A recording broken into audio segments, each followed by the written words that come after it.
বন্ধুরা, যদি কাক এসে আপনার বাড়িতে বা বাড়ির ছাদে বসে এবং আপনার দেয়া অন্ন গ্রহণ করে, তাহলে বুঝবেন খারাপ কিছু আপনার পরিবারের সঙ্গে কখনোই ঘটবে না এবং আপনার পরিবারের কোনো সদস্যের অকাল মৃত্যু হবে না।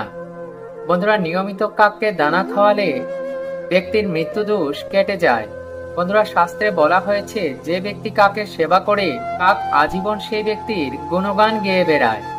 তাই বন্ধুরা, কাক যখন আপনার বাড়ির ছাদে এসে বসবে, তখন তাকে না তাড়িয়ে তাকে অন্ন জল দান করুন, কারণ কাককে পিতৃপুরুষের প্রতীক মানা হয়েছে।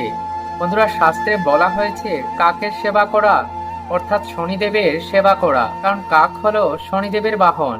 তাই এই পাখিটিকে নিয়মিত ভোজন করালে ব্যক্তির রাহুকেতু সংক্রান্ত দোষ কেটে যায় এবং শনিদেবের অসীম কৃপা লাভ হয়ে থাকে। তাই বন্ধুরা, যদি আপনাদের বাসায় কাক আসে, তাহলে অবশ্যই কাকের সেবা করান, এতে আপনাদেরই মঙ্গল হবে।